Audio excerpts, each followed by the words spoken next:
Hello student, my name is Anuj Singh and you are watching the beautiful channel where you feel the concept। और आज मैं आपके लिए लेके आया हूँ चैप्टर लाइट रिफ्लेक्शन और रिफ्रैक्शन का लेक्चर नंबर 3 के ऊपर आज आप बात करेंगे।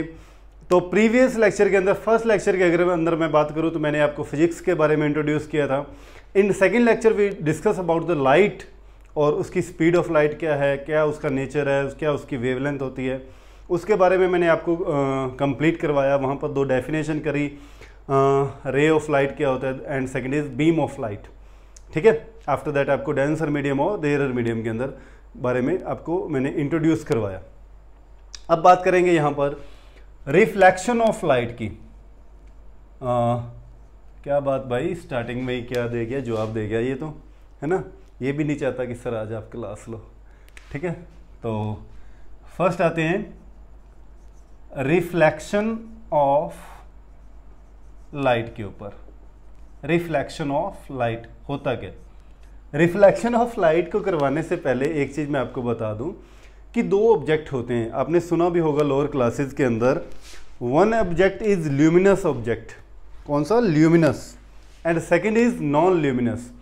ल्यूमिनस ऑब्जेक्ट कौन से होते हैं? जिनकी अपनी लाइट होती है, जैसे स्टार्स होते हैं, इनको ल्यूमिनस ऑब्जेक्ट बोला जाता है। और नॉन ल्यूमिनस ऑब्जेक्ट कौन से होते हैं? जिनकी अपनी लाइट नहीं होती, they are known as non luminous object. जैसे मून हो गया, तो अपने को कोई चीज़ दिखती कैसे है? तो जैसे उसके ऊपर लाइट पड़ेगी, लाइट को वो रिफ्लेक्ट करेगा और हमारे पास आएगी लाइट, आप विजिबल उस चीज़ को देख पाते हैं। ऐसा लगता है कि मून से लाइट आ रही है, मून की अपनी लाइट है। तो मून की अपनी लाइट होती तो उसको बोला जाता है ल्यूमिनस ऑब्जेक्ट। और नॉन ल्यूमिनस ऑब्जेक्ट जिनकी अपनी लाइट नहीं होती, जैसे मून था, और ल्यूमिनस हो गया अपने जितने भी स्टार्स हैं, जैसे सन हो गया, सन इज अ स्टार। ठीक है, तो आज बात करेंगे रिफ्लेक्शन ऑफ लाइट के ऊपर। मैंने आपको प्रीवियस लेक्चर के अंदर भी बताया था और इस लेक्चर के अंदर भी बता रहा हूँ। साथ साथ नोट्स प्रिपेयर करते जाना बेटे। और सबसे बढ़िया नोट्स होते हैं जो आप अपनी लैंग्वेज के अंदर, मुझे ज़रूरी नहीं है कि जो वर्डिंग मैं यहाँ पर यूज़ कर रहा हूँ वही सेम वर्डिंग आप लिखो। ठीक है, फिज़िक्स को बेटे अंडरस्टैंडिंग के अंदर लेके आओ। फिज़िक्स को आपने रटना नहीं है, आप अपनी लैंग्वेज के अंदर जैसे उसको अंडरस्टैंड कर सकते हो उन चीज़ों को वैसे लिखो। ठीक है, आपको समझ में आना चाहिए कि है क्या चीज़, मैं पढ़ क्या रहा हूँ, किसके बारे में पढ़ रहा हूँ। रटना नहीं है किसी भी चीज़ को। प्लीज़ मेरी आपसे पर्सनल रिक्वेस्ट है, ये हर किसी चीज़ को समझो, अंडरस्टैंडिंग के अंदर लो। तो जैसे मैंने मेरी स्टार्टिंग के अंदर फर्स्ट मैंने एक लाइन यहाँ पर बोली थी,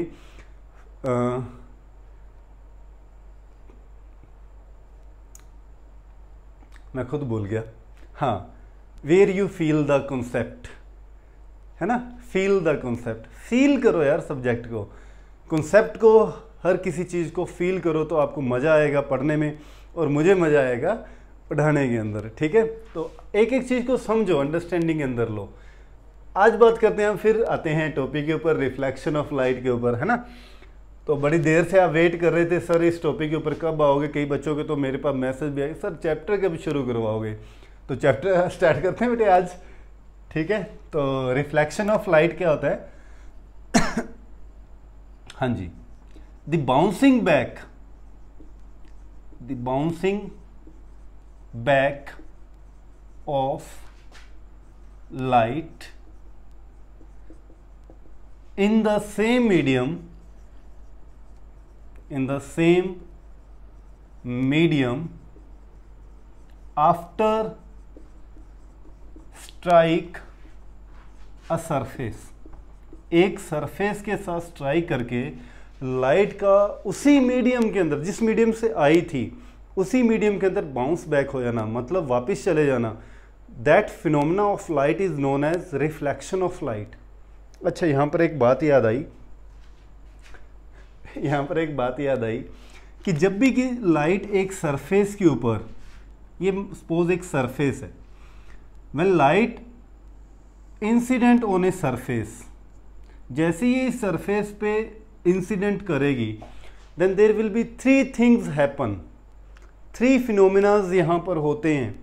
देखो, अगर लाइट रिफ्लेक्ट होके उसी मीडियम वापस चली जाती है तो इसको बोलते हैं रिफ्लेक्शन ऑफ लाइट।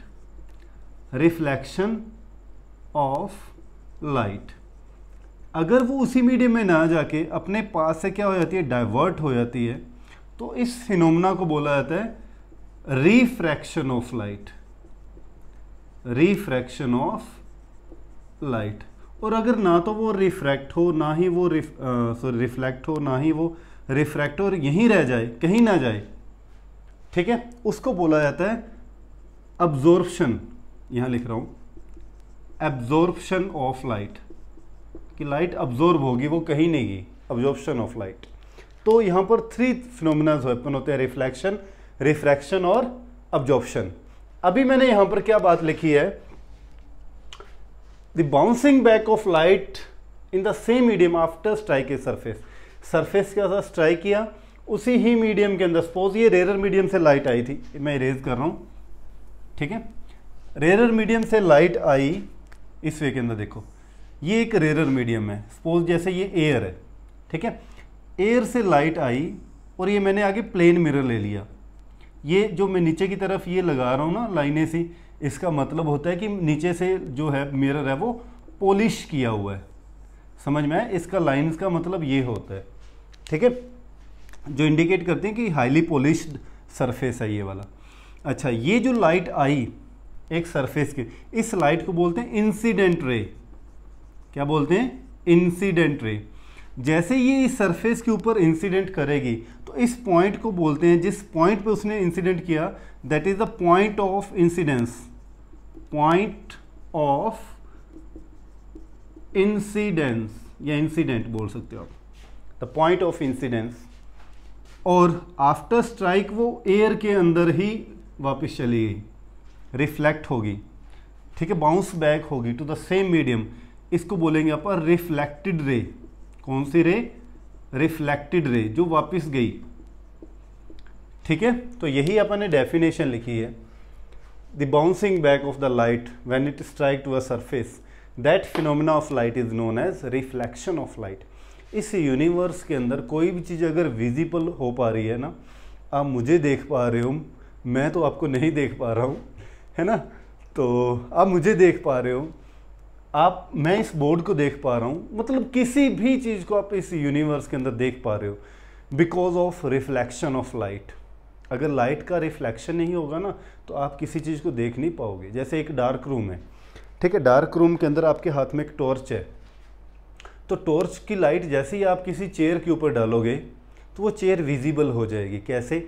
आपने लाइट को क्या किया, चेयर के ऊपर डाला, ठीक है, आपके हाथ में टॉर्च थी, आपने लाइट को चेयर के ऊपर डाला, तो चेयर ने क्या किया, उस लाइट को रिफ्लेक्ट करके अपनी आईज के पास सेंड किया, और वो रिफ्लेक्टेड रे अपने पास आई तो अपने को चेयर विजिबल होगी, दिखने लग गई, ठीक है। अगर आप लाइट को अपनी आंखों की तरफ कर दे तो विजिबल थोड़ी ना होनी थी वो, समझ में आई ये बात। तो इस यूनिवर्स के अंदर कोई भी चीज़ अगर विजिबल हो पाती है ना तो सिर्फ रिफ्लेक्शन ऑफ लाइट की वजह से, ठीक है। अच्छा, आपने लोअर क्लासेस के अंदर इसकी टाइप्स भी की होगी, types of reflection of light, reflection of light. तो आपने 2 टाइप की थी बेटे इसकी रिफ्लेक्शन की। First is regular reflection, regular reflection, ठीक है। Second is irregular reflection, irregular reflection. Regular reflection कौन सा होता था? देखो मैं इरेज कर रहा हूं बेटे इस तरफ से ऊपर से, ठीक है, राइट कर लीजिए। रेगुलर रिफ्लेक्शन क्या होता था? अगर एक बीम आ रही है, जैसे ये मेरे पास एक प्लेन सरफेस है, हाईली पॉलिश्ड प्लेन सरफेस, ठीक है, इसके ऊपर एक बीम ऑफ, बीम समझ रहे हो ना, bundle of light rays, beam of rays आई, पैरेलल रेज आ रही हैं, ये बीम ऑफ पैरेलल रेज आती हैं। आफ्टर स्ट्राइक जब वो वापस जाती हैं उसी मीडियम के अंदर, रिफ्लेक्शन होता है, तो जैसे पैरेलल आई थी वैसे ही पैरेलल चली जाती हैं, वो पैरेलल आए और रिफ्लेक्ट होने के बाद पैरेलल ही चली जाएं, तो इस टाइप के रिफ्लेक्शन को बोलेंगे रेगुलर रिफ्लेक्शन। कौन सा? Regular reflection. ये आपने लोअर क्लासेस के अंदर किया हुआ है, ठीक है। और एक मेरे पास जो सरफेस है इस वे के अंदर है, इरेगुलर सरफेस है, ठीक है। जैसे इसके ऊपर parallel beam of light rays आती हैं, ये parallel beam of light rays आई, लेकिन क्या हुआ, रिफ्लेक्शन होने के बाद ये लाइट रे तो इस तरफ चलेगी, ये लाइट रे इस तरफ चलेगी, ये लाइट रे इस तरफ चलेगी और ये लाइट रे इस तरफ चलेगी। ठीक है, क्या हुआ, आई तो पैरेलल थी बट आफ्टर रिफ्लेक्शन ये पैरेलल एक दूसरे के गई नहीं, तो इस टाइप का जो रिफ्लेक्शन होगा उसको क्या बोलेंगे, इर्रेगुलर रिफ्लेक्शन। ठीक है, और अपनी डेली लाइफ के अंदर अपने को जितनी भी, अगर देखो ये बोर्ड के ऊपर लाइट पड़ रही है, मैं इसको देख पा रहा हूँ, या टेबल के ऊपर लाइट पड़ रही है, मैं उसको देख पा रहा हूँ, तो वो क्या हो रहा है, इर्रेगुलर रिफ्लेक्शन है। ठीक है, जितनी भी थिंग्स होती हैं हाईली पॉलिश्ड प्लेन, जैसे मैं लेता हूँ एक प्लेन मिरर और बोलता हूँ हाईली पॉलिश्ड प्लेन मिरर, तो वही सिर्फ अपने को रेगुलर रिफ्लेक्शन दे पाएगा। अदरवाइज जितनी भी यहाँ पर चीज़ें हैं, जिन चीज़ों से आपको देख पा रहे हो, टेबल है, चेयर है, ठीक है, ये बोर्ड है, तो ये सारे क्या है, इर्रेगुलर सरफेस हैं। दिखने में तो ये अपने को क्या लग रहा है, बिल्कुल फ्लैट सरफेस लग रहा है, लेकिन जब आप माइक्रोस्कोपिक वे के अंदर बात करोगे, माइक्रोस्कोप से देखोगे आप, तो इनके सरफेस भी थोड़े ऊपर नीचे ऐसे होंगे, इर्रेगुलर होंगे।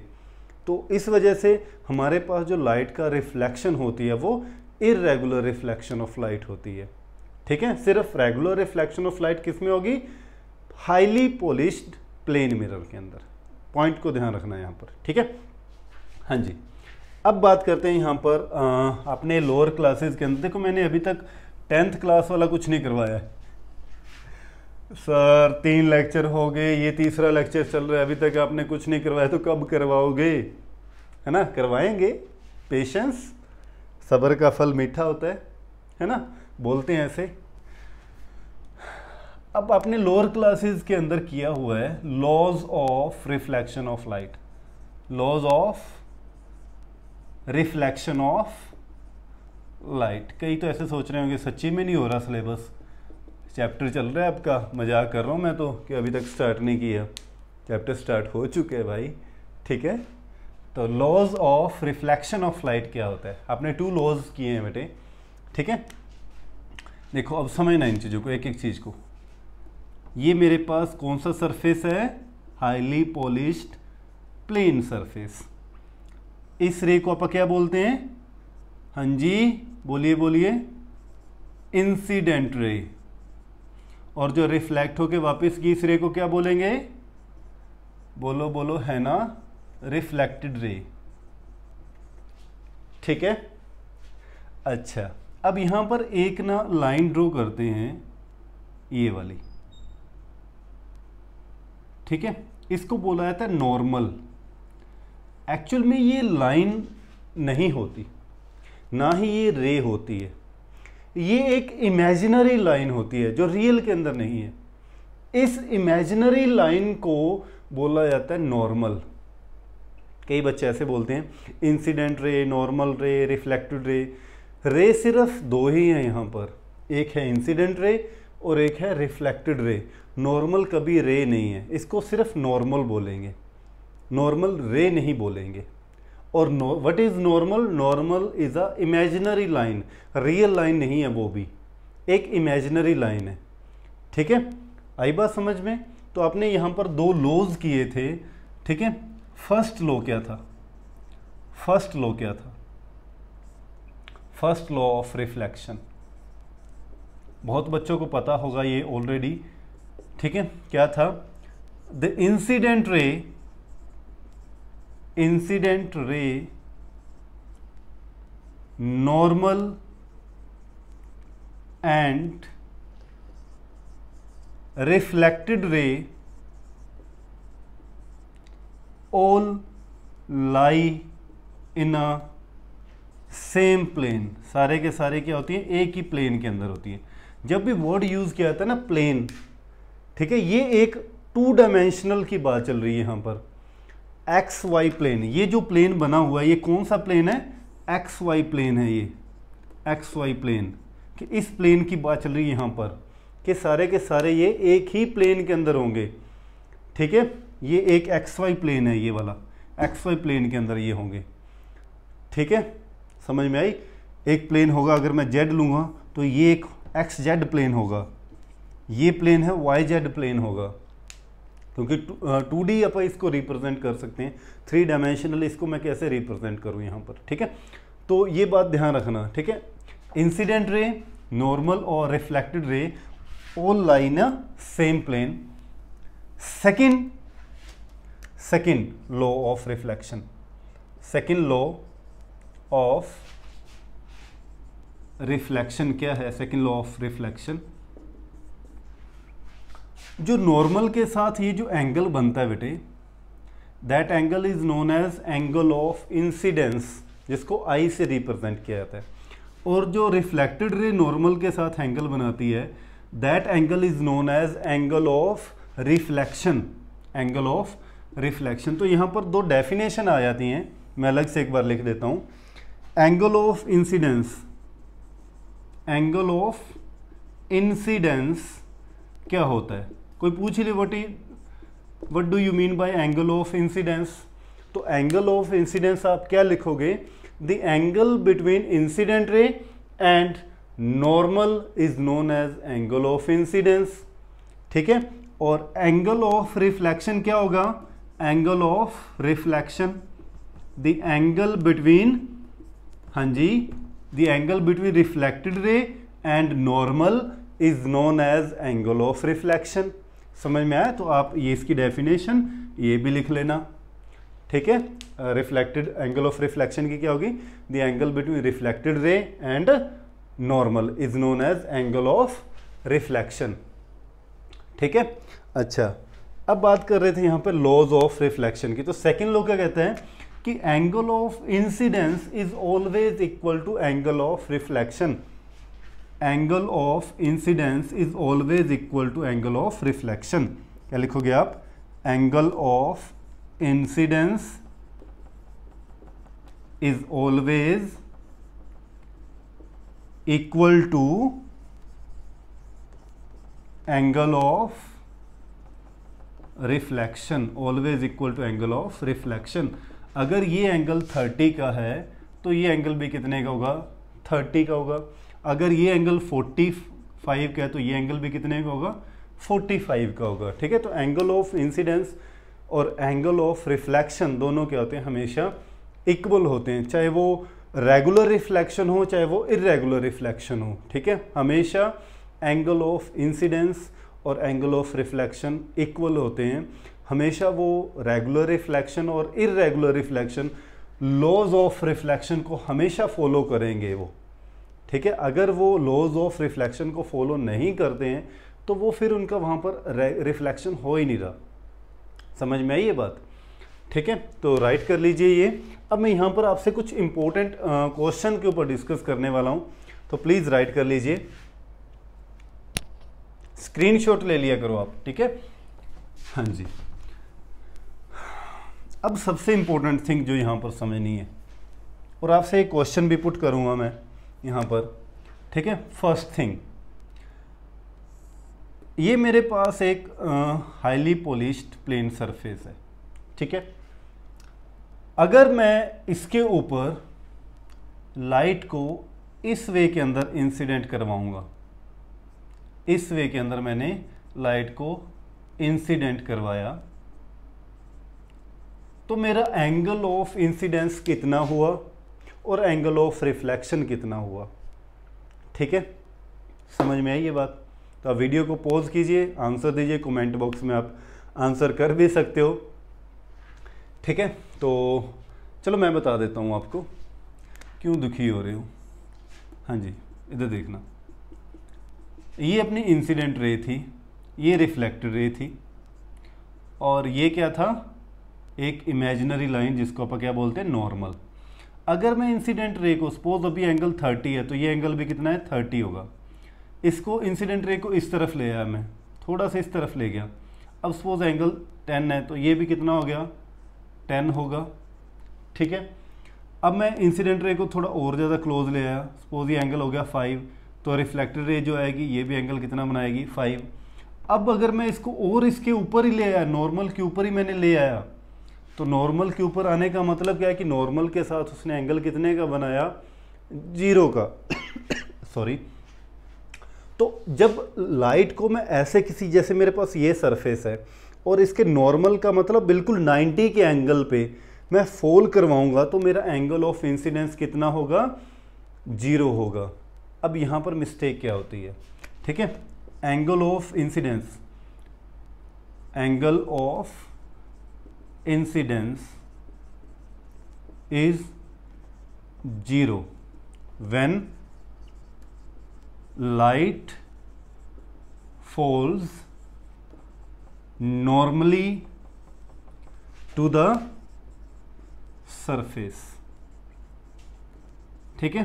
अब बच्चे पता है कि यहाँ पर मिस्टेक क्या करते हैं, बच्चे क्या सोचते हैं, मैंने सरफेस के साथ नॉर्मली लाइट को ऐसे इंसिडेंट करवाया तो मैं पूछता हूँ एंगल ऑफ इंसिडेंस कितना हुआ, तो बच्चे कहेंगे सर 90, सरफेस के साथ 90 का एंगल नॉर्मली फॉल कर रही है तो 90 का एंगल होगा। तो 90 का एंगल बेटे हमेशा एंगल ऑफ इंसिडेंस मेज़र किया जाता है नॉर्मल के साथ, सरफेस के साथ मेज़र नहीं करते, नहीं करते, नहीं करते। इस पॉइंट को याद रखना, गलती यहाँ पर करते हैं बच्चे, ठीक है। वो हमेशा एंगल किसके साथ मेज़र करे जाते हैं, सरफेस के साथ मेज़र करते हैं। तो यहाँ पर सरफेस के साथ मेज़र नहीं करना, हमेशा एंगल किसके साथ मेज़र किया जाता है, नॉर्मल के साथ मेज़र किया जाता है, ठीक है। अगर एंगल ऑफ इंसिडेंस 0 है तो एंगल ऑफ रिफ्लेक्शन भी क्या होगा, इस केस में 0 होगा, ठीक है। ये पॉइंट है, ये क्वेश्चन आया हुआ है एग्ज़ाम के अंदर, ठीक है, स्पेशली कंपटीशन एग्जाम्स के अंदर, ठीक है। अब सेकंड क्वेश्चन के ऊपर आप बात करते हैं। सेकंड क्वेश्चन का आंसर आप दोगे मुझे, ठीक है। कमेंट सेक्शन के अंदर आपके लिए क्वेश्चन दे रहा हूं आज मैं, कमेंट सेक्शन के अंदर आप उसका आंसर देना मुझे, ठीक है। और इस क्वेश्चन को डिस्कस करेंगे नेक्स्ट लेक्चर के अंदर, ठीक है।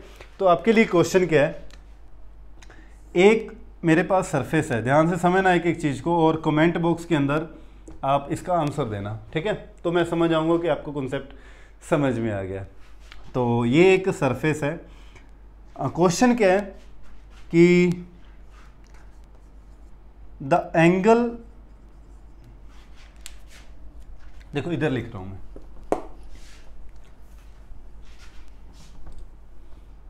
इसको भी नहीं मैं बनाऊंगा, इसको बनाऊंगा तो हिंट मिल जाएगा आपको, है ना। क्वेश्चन क्या है, what is the angle of reflection of, what is the angle of reflection if the incident ray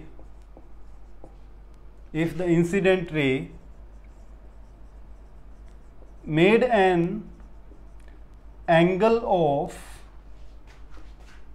30 degree with the surface, तो क्वेश्चन क्या है, what is the angle of reflection if the incident रे made an angle of 30 degree with the surface. तो इस question का answer आप please comment box में जरूर देना। तो आज का टॉपिक यहीं ख़त्म करते हैं, इस क्वेश्चन को मैं, इसका आंसर नेक्स्ट लेक्चर में देंगे, और मे भी कमेंट बॉक्स में ही आपको आंसर मिल जाए। तो नेक्स्ट लेक्चर के अंदर लेके आएंगे आगे